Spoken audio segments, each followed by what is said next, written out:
Hello बच्चे। Hello Bhavika, hello Gajendra, hello Navya, hello Rishi, hello Sahil, hello Sanya, hello Sanyam, hello Shubham, hello Simar. Hello sir.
Hello बच्चे, सबको hello.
देखिए बेटा, हम लोगों ने कुछ दिन पहले कुछ लॉज पढ़े थे। उस लॉज में हम लोगों ने देखा था कि एवोगाद्रोस हो जाए या गेल-ल्यूसेक लॉ, वो स्पीशीज की गैसियस स्टेट पर बड़ा ध्यान दे रहे थे। इनकी ही वजह से हमें एक टर्मिनोलॉजी लिखवाई गई और बोला गया at standard temperature and pressure, जिसको आप कंडीशंस ऑफ एसटीपी बोलते हैं। S standard, T temperature, P pressure, होती है at 273.15 kelvin and 1 atm of pressure. Pressure की बड़ी सारी टर्म्स होती हैं, पास्कल हो जाए या टोर हो जाए mmofhg हो जाए, बार हो जाए, ऐसे ही atm होता है। तो इतना प्रेशर है अगर, और 0 डिग्री सेल्सियस यानी 273.15 केल्विन है टेम्परेचर, तो कोई भी स्पीशीज 1 मोल अगर अपने गैसियस स्टेट पर है और आप उसको छोड़ दो खुला, तो वो 22.4 लीटर की वॉल्यूम ऑक्यूपाई करेगा। एग्जाम्पल के तौर पर इस बात को समझाता हूं। सपोज ये हमारा रूम, बड़ा सा रूम है, कुछ 2000, 5000, 10,000, 50,000 लीटर का वॉल्यूम के फॉर्म में, और इसके अंदर मैंने एक बैलून लिया। इस रूम का जो टेम्परेचर है वो 0 डिग्री सेल्सियस है, और जो एटमॉस्फेयर का प्रेशर है वो 1 atm। जो मैंने बैलून लिया, इसके अंदर मैंने एक गैस को फिल करा, और गैस जितनी फिल करी दैट वाज 1 मोल। अब क्योंकि जो बैलून था वो बड़ा छोटा सा था, थोड़ा सा फूला भी, स्ट्रेच भी हुआ, लेकिन फिर भी इसके अंदर जो प्रेशर रहा दैट वाज 10 atm। अब नवदिशा आई, नवदिशा ने एक पेन ली और इस बैलून को फोड़ दिया। जैसे इसने बैलून को फोड़ा, हाई प्रेशर बाहर, low pressure, gases will move from higher pressure to lower pressure, room में फैलेंगी gas.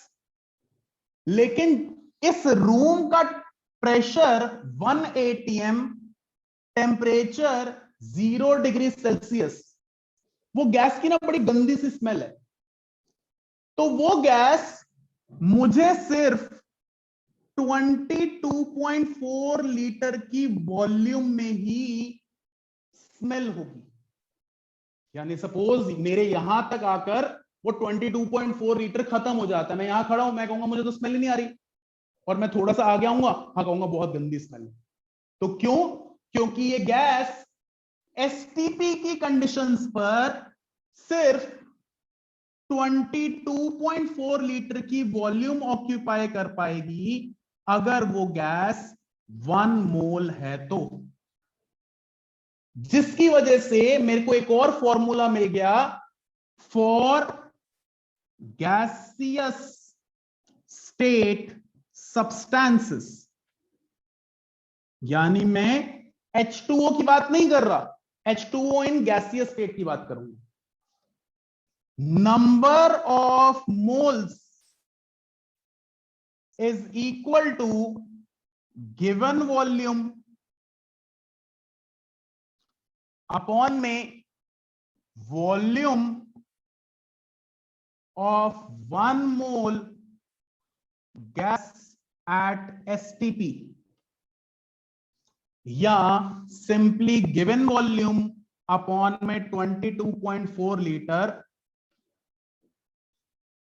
substance should be gaseous and at STP conditions। तो ये हमारे लिए एक और छोटा सा प्यारा सा रिलेशन निकला। जल्दी से बेटा इसको कॉपी कर रहे हैं, और कुछ डाउट है तो पूछ रहे हैं। सर ये वॉल्यूम हमेशा सेम रहती है? बिल्कुल बेटा, एसटीपी पर से, आप चाहे हाइड्रोजन लीजिए, चाहे ऑक्सीजन लीजिए, चाहे नाइट्रोजन लीजिए, चाहे कोई और भी गैस लीजिए, अगर उसका 1 मोल सब्सटेंस ले रहे हैं तो वो 22.4 लीटर की वॉल्यूम ही ऑक्यूपाई करेगी एसटीपी पर।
लिख लिया?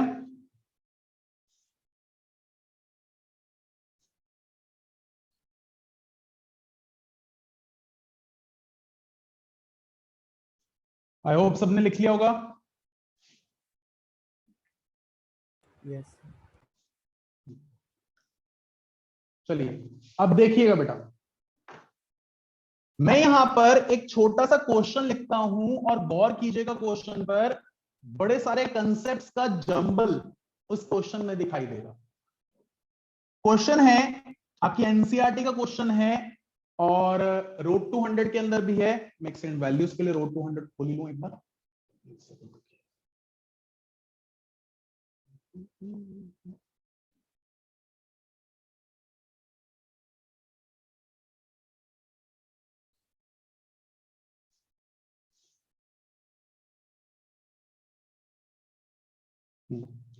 बेटा रोड टू 100 के अंदर ये जो सा क्वेश्चन है, ये क्वेश्चन नंबर है आपका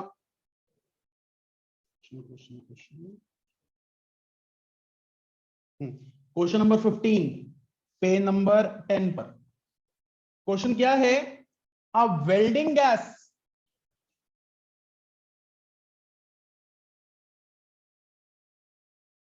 contains carbon and hydrogen only.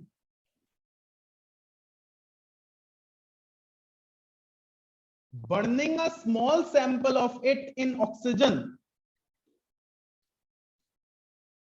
gives 3.38 gram of carbon dioxide and 0.690 gram of water.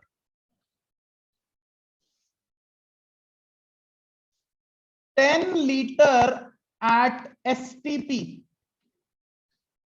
of this gas weighs 11.6 gram. Calculate molecular mass, molecular formula, empirical mass, empirical formula.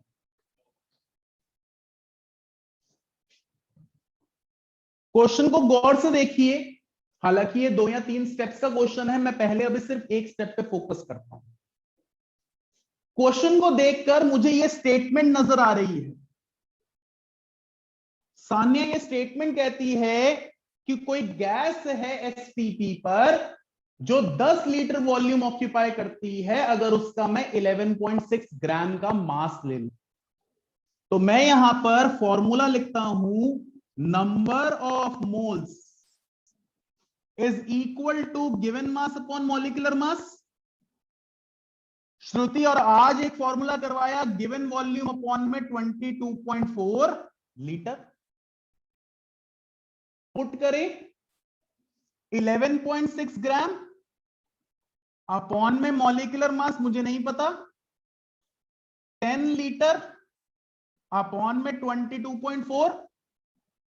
तो Shubham molecular mass आ जाएगा 11.6 into 22.4 upon में, यानी 26।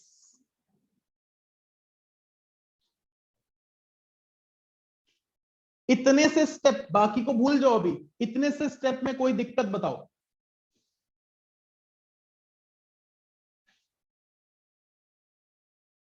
Clear है? Yes sir. अब देखो, मैं आपको बोलता हूं कि ये एक मॉलिक्यूलर स्पीशीज है, इसमें कार्बन और हाइड्रोजन है। मुझे नहीं पता कार्बन और हाइड्रोजन अभी किस रेशियो में है, लेकिन है तो कार्बन और हाइड्रोजन ही। ऑक्सीडेशन हुई, कार्बन ने कार्बन डाइऑक्साइड बनाया, हाइड्रोजन ने हाइड्रोजन ऑक्साइड बोल नहीं सकते लेकिन वाटर बनाया। तो कार्बन डाइऑक्साइड या वाटर जो प्रोड्यूस कर रहा है, उसकी अगर मैं बेसिक रिएक्शन लिखूं तो वो रिएक्शन होगी C+O2 gives CO2 और H2 plus half O2 gives H2O। Am I correct? ये दोनों मिलकर जो कंपाउंड बनाते हैं वो मैं इंपेरिकल फॉर्मूला की मदद से मॉलिक्यूलर फॉर्मूला में निकाल लूंगा। लेकिन मैं बोल सकता हूं it is a cluster of carbon and hydrogen. तो कार्बन से कार्बन डाइऑक्साइड और हाइड्रोजन से वाटर। कोई दिक्कत इसमें? नहीं। अब मुझे क्या गिवन है, मुझे कार्बन डाइऑक्साइड का मास गिवन है, दैट इज 3.38 ग्राम, और वाटर का मास गिवन है 0.690 ग्राम। मैं क्या करता हूं, मैं इस मास से मोल्स निकालता हूं, फिर स्टोइचियोमेट्री में कंपेयर करके कार्बन और हाइड्रोजन के मोल्स निकालता हूं। क्यों निकाल रहा हूं वो भी बताता हूं, पहले निकालूं तो सही। तो number of moles of CO2 is given mass upon molecular mass. Given mass 3.38, molecular mass CO2 का याद आने लग गया है, कार्बन 12, ऑक्सीजन 16, 16 टू 32, 32 प्लस 12 44, और वहीं इसका निकालें तो number of moles of H2O is given mass upon molecular mass 0.690 upon में 18। तो अगर मैं यहां पर इसको कैलकुलेट करूं तो 0.690 डिवाइडेड बाय 18, 0.0383, और इसी तरह से 3.38 को करूं तो 0.076 मोल्स। साहिल, हमने कार्बन डाइऑक्साइड के और वाटर के मोल्स निकाल ली। कार्बन डाइऑक्साइड और कार्बन किस रेशो में है, 1:1, और H2O और हाइड्रोजन किस रेशो में है, 1:1। तो मैं स्टोइचियोमेट्री के हिसाब से जिया बोल सकता हूं, therefore we require 0.076 moles of carbon and 0.0383 moles of H2। H2 के मोल्स, कार्बन के मोल्स। अब मैं यहां पर ये मोल्स क्यों निकाल रहा हूं, जसकरण और मैं बात करते हैं। जसकरण बेटा 1 मिनट के लिए अपने आप को अनम्यूट करना। यस जसकरण, हम लोगों ने इंपेरिकल फॉर्मूला, मॉलिक्यूलर फॉर्मूला के जब क्वेश्चंस करे थे तो हम क्या करते थे, जो भी के एलिमेंट्स हमें गिवन होते थे उसका डेटा लिखते थे, पहले सिंबल फिर उसका डेटा लिखते थे, सर। और उस डेटा से हम क्या निकालते थे, number of moles. Number of moles. मैं यहां पे देख पा रहा हूं कि ये जो वेल्डिंग गैस है ये कार्बन और हाइड्रोजन से मिलकर बनी है। Yes sir. तो अगर कार्बन डाइऑक्साइड से मैं कार्बन के मोल्स निकाल लूं, वाटर से मैं हाइड्रोजन के मोल्स निकाल लूं, तो कुछ हद तक मेरे वो टेबल में मोल्स तो आ गए। Yes sir. यानी ये चीज मुझे मेरे टेबल को एग्जीक्यूट करने के लिए हेल्प करेगी। रिया, ये बात क्लियर है बेटा? Yes sir. हाँ, तो मैंने यहां पे मोल्स निकाले। अब सान्या कहती है कि सर वेल्डिंग गैस कार्बन और हाइड्रोजन से बनी हुई है, आप H2 लेकर चलोगे? मैंने कहा बेटा आपकी चॉइस, आप H2 लेकर चलना चाहते हो या H, लेकिन एक छोटी सी चीज देख लेना, H2 लेकर चलोगे तो उसके मोल्स ये होंगे, वाइल अगर आप H लेकर चलोगे, एक H2 के मॉलिक्यूल में कितने H, 2, तो इतने मोल H2 में कितने H, मल्टीप्लाइड बाय 2, यानी 0.076 मोल्स ऑफ H। आप कार्बन और हाइड्रोजन H2 लेकर चलें या कार्बन और H लेकर चलें, की दिक्कत नहीं है। मैं अभी कार्बन और H लेकर चलूंगा ताकि मैं बेसिक फंडामेंटल्स पे आ जाऊं, C और H। इतनी सी चीज में, इतनी सी बात में कोई दिक्कत तो बताओ, अदरवाइज 1 मिनट के लिए कॉपी करो।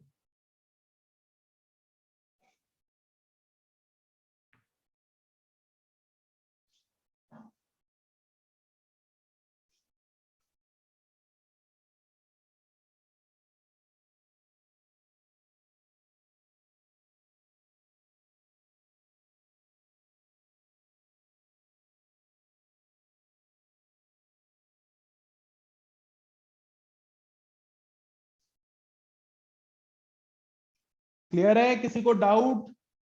रिया, जिया, सान्या, श्रुति, जरन, गजेंद्र, शुभम, ऋषि, किसी का नाम भूल गया हूं, नव्या, नवदिशा, जसकरण, किसी को डाउट? हाँ जी बेटा। No sir. ठीक है, भाविका क्लियर है ना? चलो आप कॉपी कर लो 1 मिनट, फिर मैं आगे बात करता हूं। सर एक बार और समझा दो स्टार्टिंग का थोड़ा सा। कहां पर बेटा बेटा दिक्कत आई? सर स्टार्टिंग में थोड़ी आवाज आपकी क्रैक हो रही थी, इंटरनेट थोड़ा। अच्छा, यहां पर वो क्लियर था जो मैंने अभी रिलेशन निकाला था, number of moles is equal to given volume upon 22.4 litre. Yes. अब ये मैंने रिलेशन निकाल, मुझे ये स्टेटमेंट दे रखी है कि कोई एक गैस है जिसका एसटीपी पर 10 लीटर की वॉल्यूम ऑक्यूपाई करती है, अगर मैं 11.6 ग्राम का उसका मास लेता हूं तो इस वाले रिलेशन में मैंने गिवन मास 11.6 ग्राम पुट करा, मॉलिक्यूलर मास मुझे पता नहीं था, गिवन वॉल्यूम मैंने 10 लीटर पुट करा, अपॉन में 22.4, तो इसको मल्टीप्लाई डिवाइड करके मैंने इसका मॉलिक्यूलर मास निकाल लिया। क्लियर? Yes okay. ये चीज क्लियर है? हाँ जी।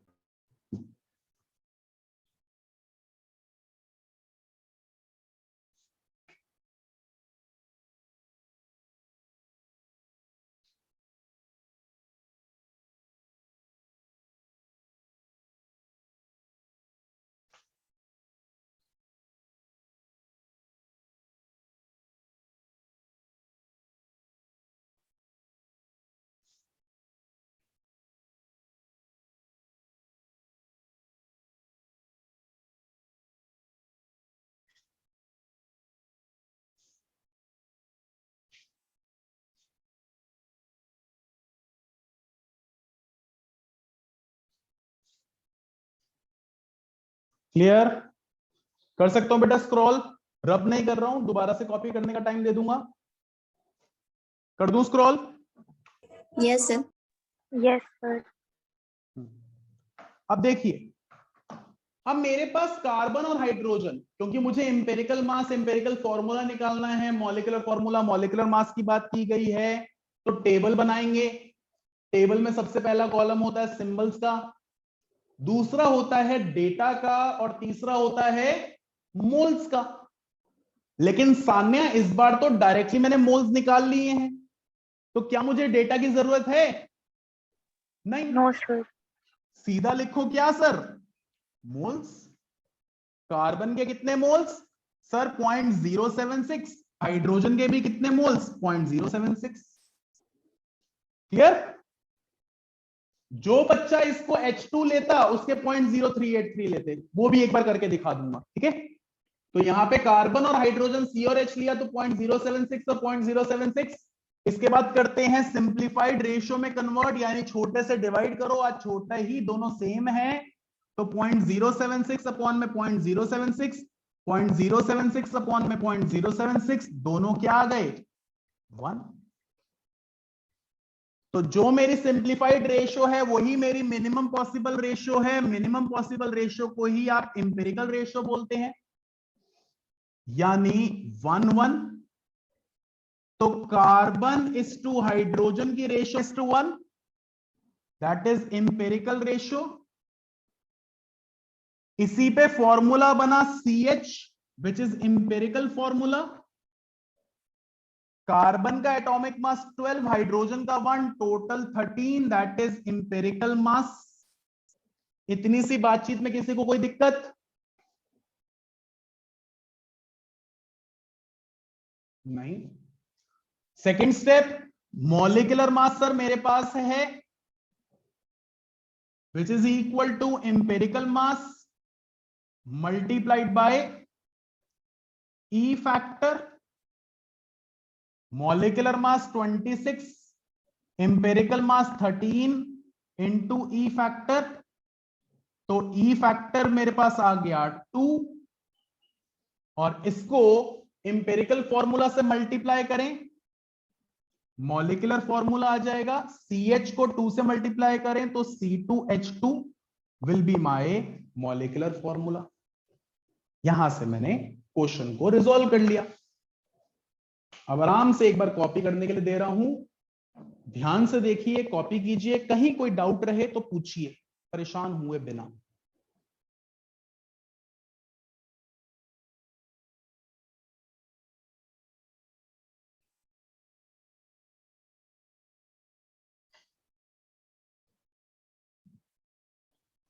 ये बहुत सारे स्कूल्स का फेवरेट क्वेश्चन होता है, और आप खुद देख रहे हैं सिस्टमैटिकल मैनर में एक एक कंसेप्ट के साथ चीजें चलती हैं। आज वॉल्यूम बताया तो इंपेरिकल फॉर्मूला में वॉल्यूम वाला क्वेश्चन करवाया। अगर मैं सिर्फ सीधा मोल्स के अंदर वॉल्यूम की बात कर लेता और गिवन मास मॉलिक्यूलर मास, तो बड़ी सारी कंफ्यूजन क्रिएट होती। तो एक एक टॉपिक के साथ एक एक चीज चलती है। आज का बहुत सारे बच्चे अगर असाइनमेंट कर रहे होंगे, ये क्वेश्चन नहीं सॉल्व हुआ होगा, एक थर्ड क्वेश्चन सॉल्व नहीं हुआ होगा, जिसका अभी मैंने फॉर्मूला आप लोगों को करवाना है क्लोरीन वाला, और वही क्वेश्चन मैं आप साथ में करवाऊंगा अभी।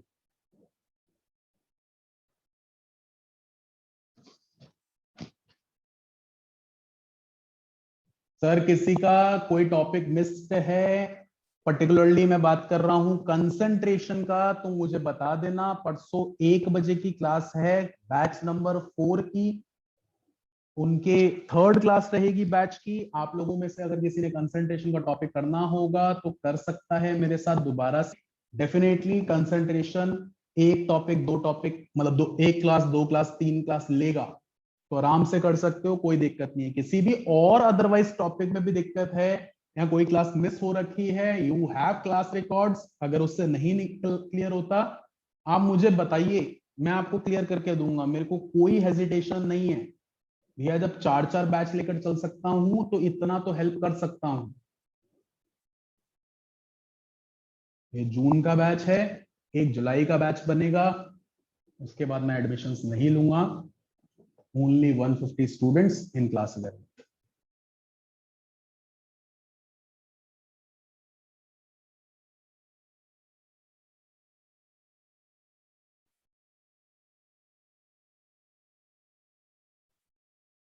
और आप लोगों के पास बहुत अच्छा बेनिफिट है, जितने भी बच्चों ने जल्दी ज्वाइन करा है, डेफिनेटली चीजें डिटेल में करोगे, एम्पल टाइम लेकर चलोगे। बड़ी सिंपल सी थ्योरी है, 12 महीने की पढ़ाई 12 महीने में करो, या 6 महीने में करो, या 3 महीने में करो, या आखिरी दिन करो, फर्क तो सबको पता चलता है।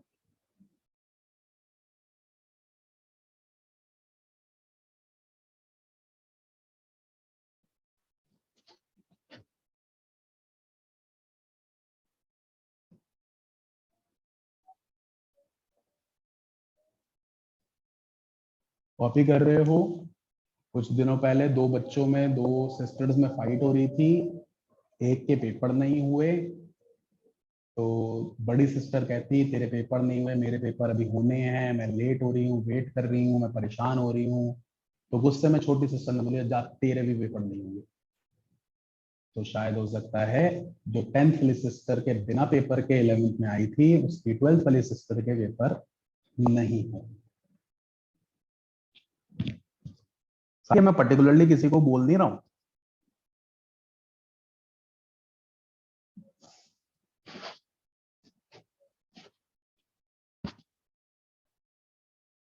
चलिए, प्लीज कोई डाउट है पूछ सकते हो। देखो बेटा, किसी का इंपेरिकल फॉर्मूला यहां पर 1:1 है, इस अप्रोच में अगर मैं C और H2 लेता हूं तो there is a possibility empirical formula अलग आए, बट मॉलिक्यूलर फॉर्मूला यही आएगा, तो कोई ज्यादा चेंजेस नहीं होंगे। तो मैं आपको कंफ्यूज ना करूं, इसलिए मैं CH2 नहीं ले रहा हूं, सिर्फ CH तक रखता हूं। ठीक है, फिर भी किसी को चाहिए होगा तो बताना, वो भी करके दे दूंगा। कर लिया copy? Yes, sir. Yes, sir. चलिए, एक छोटा सा फॉर्मूला, एक छोटा सा क्वेश्चन और लेते हैं, अलग नया। अब देखिए, हम लोगों को एक वर्ड सिखाया गया था, आइसोटोप। आइसोटोप्स क्या होते हैं? ये ऐसे स्पीशीज होते हैं जिनका एटॉमिक नंबर सेम होता है, जिनका नंबर ऑफ प्रोटॉन्स सेम होता है, क्योंकि एटम्स रहें तो नंबर ऑफ इलेक्ट्रॉन्स भी सेम होता है, सिंबल भी सेम होता है, लेकिन चेंज होता है मास नंबर। और ये मास नंबर क्यों चेंज होता है? क्योंकि इनके नंबर ऑफ न्यूट्रॉन्स चेंज होते हैं।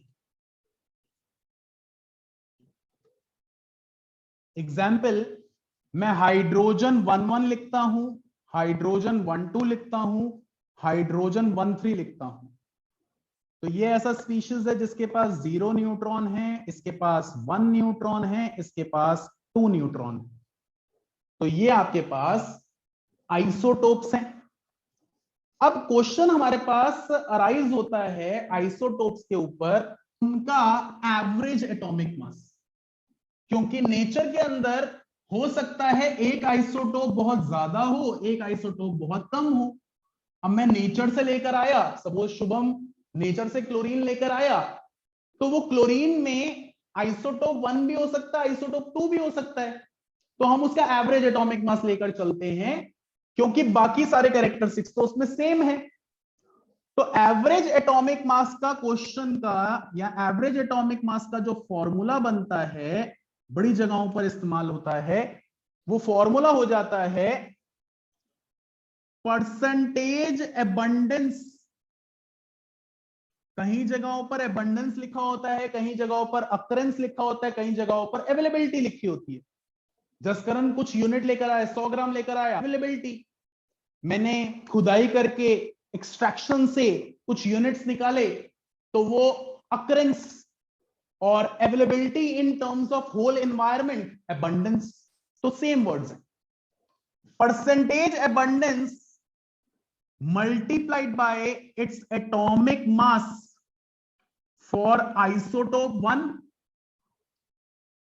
plus percentage abundance multiplied by atomic mass for isotope 2।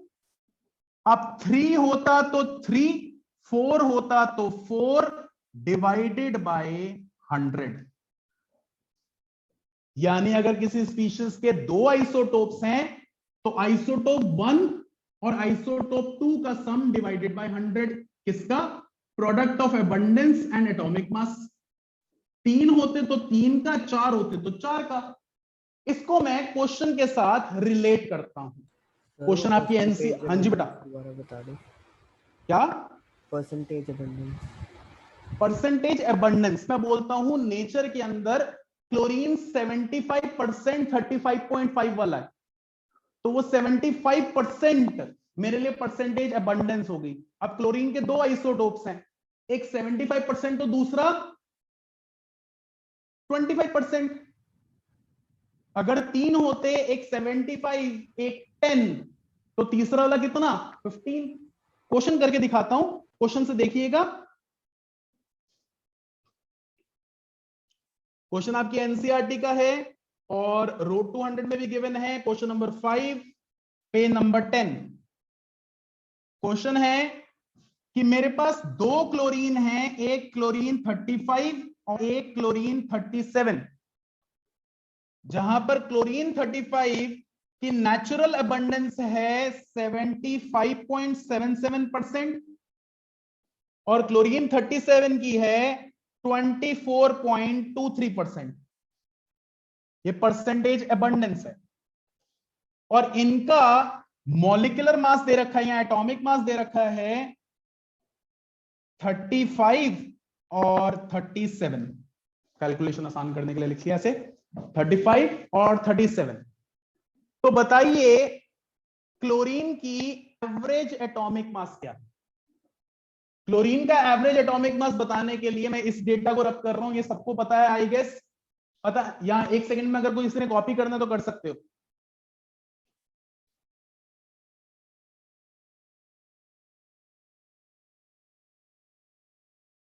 सबको पता है लोअर पोर्शन सेम रहता है, अपर पोर्शन वेरी करता है। मास नंबर वेरी करेगा, एटॉमिक नंबर सेम रहेगा। रब कर दूं ना?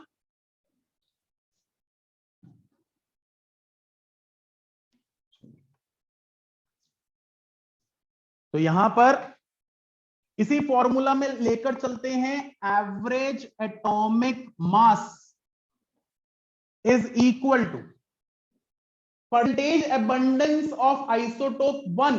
सपोज मैं 35 वाले का आइसोटोप 1 लेता हूं तो 75.77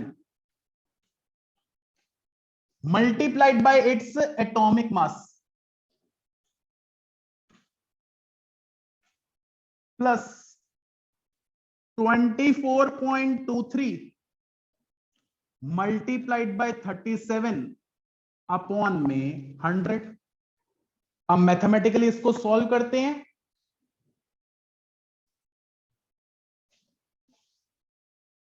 तो 75.77 मल्टीप्लाइड बाय 35 इज 2651.95। वहीं पर 24.23 मल्टीप्लाइड बाय 37 इज 896.51 अपॉन में 100, यानी 896.51 प्लस 2651.95 तो 3548.46 डिवाइडेड बाय 100, या एवरेज एटॉमिक मास हो गया 35.4846।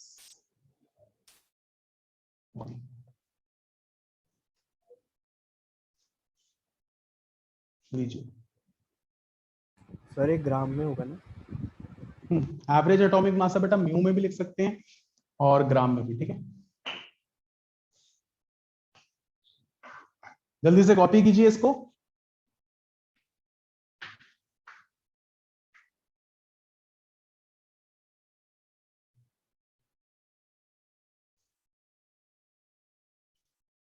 अब कुछ क्वेश्चंस के अंदर आपको एवरेज एटॉमिक मास दिया जाता है, ये देखिए कुछ क्वेश्चंस में आपको एवरेज एटॉमिक मास दिया जाता है और बोला जाता है कि आइसोटोप्स के एटॉमिक मासेस बताइए।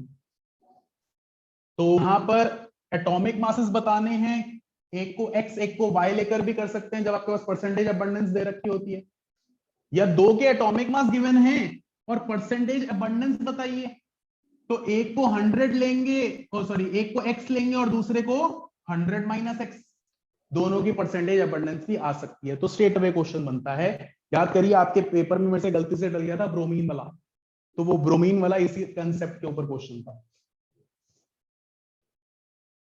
ठीक है। जल्दी से आराम से कॉपी कीजिए, जल्दी से आराम से का मतलब होता है जल्दी से ज्यादा जल्दी लिखे, और आराम से मतलब सब चीजें कॉपी करते हैं।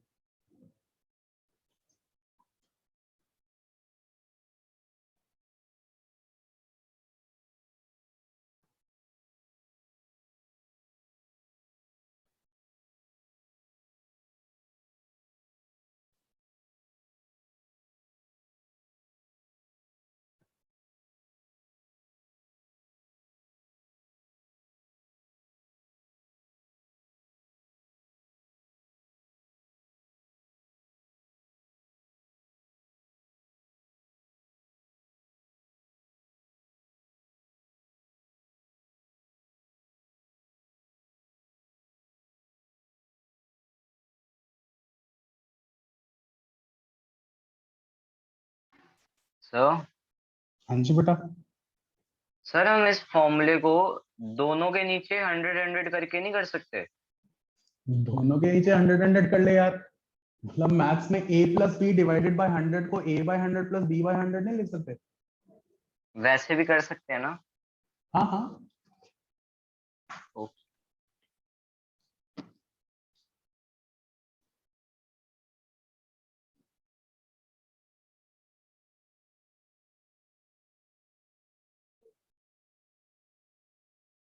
कर लिया सबने कॉपी? बेटा कल मैंने आप लोगों को टेस्ट कल बोला हुआ ना,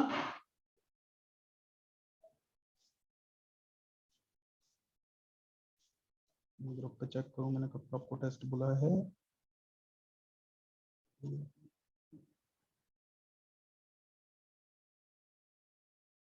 ग्रुप आपका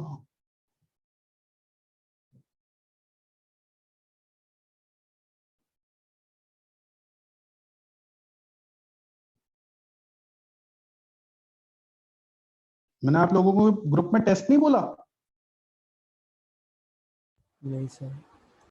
नो सर।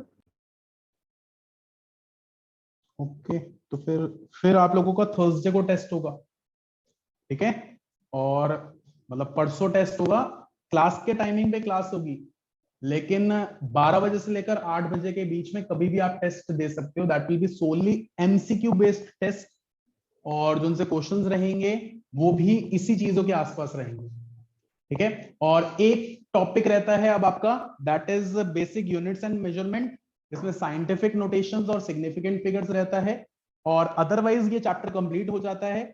बट सर को हम लोग न्यूमेरिकल सेक्शन रखेंगे इसी चैप्टर का, और साइड बाय साइड पैरेलली मैं एक बार देख लेता हूं सेकंड चैप्टर लेकर चल रहा हूं या फिफ्थ लेकर चल रहा हूं। मैं एक्सपेक्ट करता हूं मैं फिफ्थ चैप्टर लेकर चलूंगा, क्योंकि 2 क्लासेस का चैप्टर है वो, और सिलेबस ओमिशंस के बाद तो थर्सडे को वो क्लास, सैटरडे और एटमोस्ट ट्यूसडे तक सेकंड चैप्टर खत्म हो जाएगा, फिर हमारा एटॉमिक स्ट्रक्चर आ जाएगा। That will be very important chapter, ठीक है? तो मैं आज क्लास छोटी रख रहा हूं, क्योंकि जो उनसे साइंटिफिक नोटेशंस वगैरह करवाने हैं, it requires a complete class, और आखिरी के 10-15 मिनट में वो चीज होगी नहीं, और फिर कंफ्यूजन ना क्रिएट हो, ठीक है? तो प्लीज उनसे आज असाइनमेंट भेजा है उसको ट्राई कीजिए। ऐसा नहीं है कि सारी चीजें होती हैं, बट आप क्वेश्चंस को जब आप ट्राई करेंगे तो कुछ डाउट्स बनेंगे, और वो डाउट्स जब क्लैरिफाई होते हैं तो कंसेप्ट और स्ट्रांग होता है।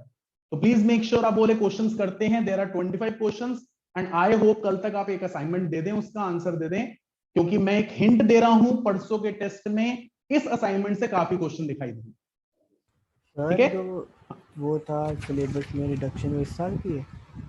क्या सिलेबस रिडक्शन बेटा वैसे तो पिछले साल था, बट ये उम्मीद से करा गया था कि इस साल आपका अप्रैल से सेशन बिगिन हो जाएंगे सारे के सारे, बट वो अभी तक हुए नहीं है। तो डेफिनेटली आपका फिर दोबारा से वो 30% ओमिशंस कैरी फॉरवर्ड होंगे, ठीक है? चलो यहां तक क्लास रखते हैं। Enjoy 15 minute, take care.